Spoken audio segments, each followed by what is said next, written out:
yaitu calon presiden independen. Pertama, kami mengambil kutipan di atas karena kami mengambil kutipan tersebut di atas karena kita melihat sendiri kondisi perpolitikan di Indonesia sekarang ini, bahwa terjadi carut marut dalam perpolitikan. Partai politik yang krisis, kehilangan kepercayaan dari masyarakat, serta pemangku jabatan dan para pemimpin yang juga tidak memiliki kepercayaan dari masyarakat. Hal ini tentunya menurunkan partisipasi masyarakat dalam demokrasi, sehingga kita perlu untuk melakukan perubahan untuk mengubah keadaan bangsa kita menjadi lebih baik lagi. Salah satunya dengan mengajukan calon presiden melalui jalur independen, dan kami tim Pro sangat setuju terhadap mosi ini. Baik, sebelum memulai perdebatan ini, saya akan mencoba untuk mendefinisikan mosi kita. Merujuk kepada KBBI, kata calon berarti orang yang akan menjadi, orang yang dididik atau orang yang diusulkan untuk menjadi. Kemudian, presiden sendiri dalam konsep negara Indonesia adalah seorang kepala negara sekaligus kepala pemerintahan. Dan independen, asal kata independen adalah bebas, kebebasan, dan berdiri sendiri. Sehingga dapat kita simpulkan bahwa calon presiden dari jalur independen berarti calon presiden yang diusulkan untuk menjadi kepala negara dan kepala pemerintahan dan tidak berafiliasi dengan partai politik manapun. Kemudian kami akan menjelaskan beberapa landasan di sini, yaitu landasan filosofis, yuridis, dan sosiologis. Baik, telah saya singgung sebelumnya bahwa keadaan politik di Indonesia pada saat ini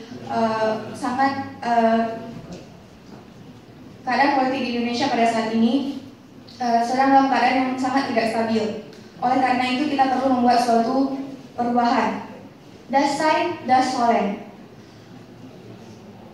Teori, adanya ekspektasi tapi tidak sesuai dengan realita. Mungkin itulah yang dapat menjelaskan keadaan yang terjadi pada saat ini. Kita memang menganut sistem demokrasi, namun belum sepenuhnya terimplementasi di Indonesia. Baik, saya akan masuk pada landasan filosofis. Yang pertama, ideologi negara kita, yaitu Pancasila. Pada sila kedua, pada butir-butir Pancasila yang kemanusiaan yang adil beradab, mengandung isi persamaan derajat, persamaan hak dan kewajiban, kebebasan kepercayaan, jenis kelamin, kehidupan sosial, warna kulit, dan sebagainya.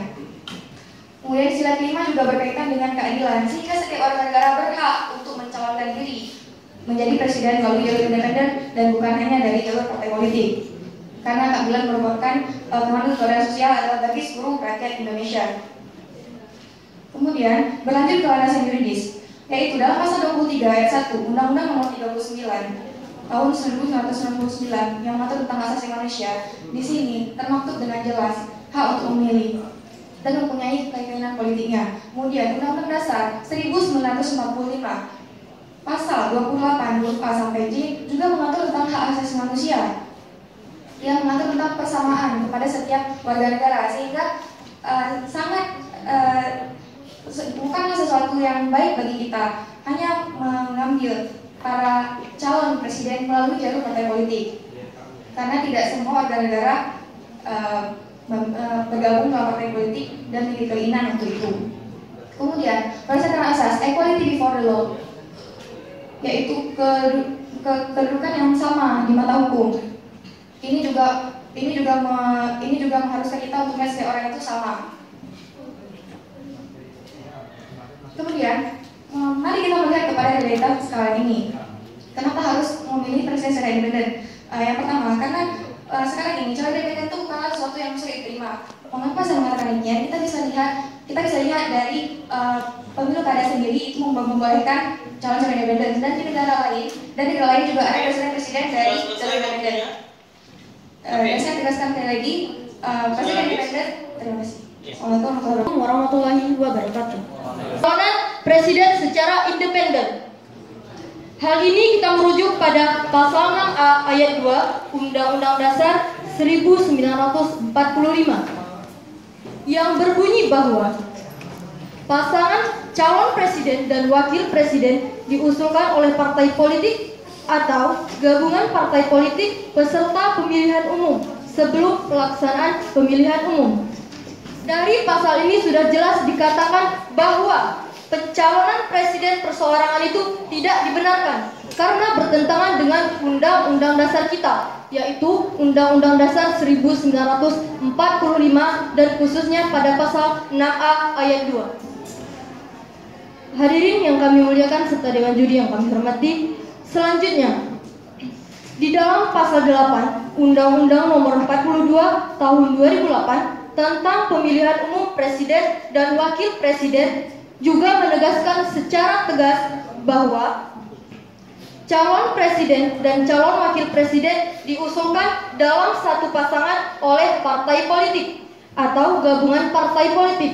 Nah, jelas-jelas undang-undang ini juga menekankan kepada kita semua bahwa apabila seseorang ingin mencalonkan diri sebagai calon presiden dan calon wakil presiden, maka harus diusulkan terlebih dahulu oleh partai politik atau gabungan partai politik.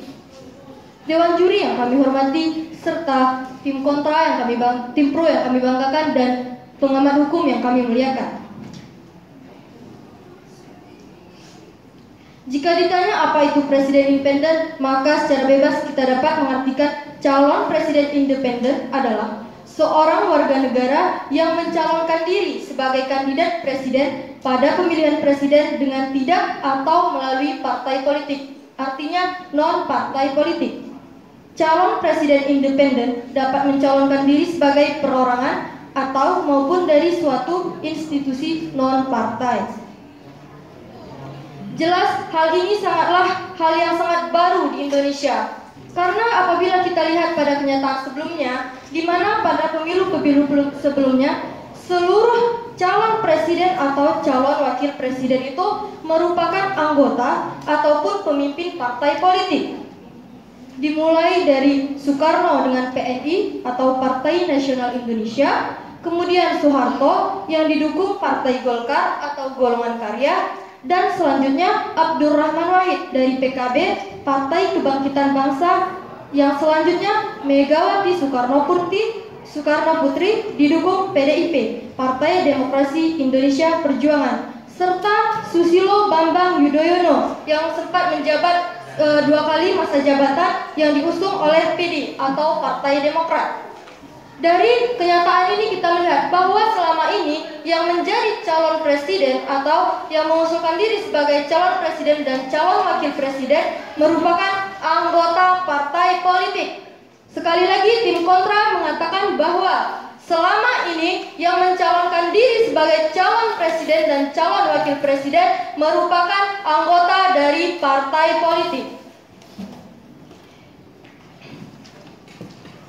Selanjutnya kita lihat dari aspek filosofis. Sekretaris Jenderal DPP Partai Golkar Idrus Marham mengatakan bahwa calon independen itu hanyalah kepentingan sekelompok orang saja. Sehingga kita harus menekankan bahwa calon independen itu tidak bisa dilaksanakan. Karena seharusnya kita bukan hanya melihat dari satu sisi atau dari satu aspek saja, tetapi kita harus melihat dari beberapa aspek, di mana yang seharusnya kita lakukan sekarang adalah memperkuat kinerja partai politik, upaya bagaimana kita bisa menata sistem politik dan kinerja parpol agar lebih baik lagi ke depannya. Kemudian apabila kita menyetujui adanya pencalonan presiden secara independen, maka akan banyak sekali efek yang ditimbulkan. Yang pertama, selesai. Oke, waktu sudah habis, berikan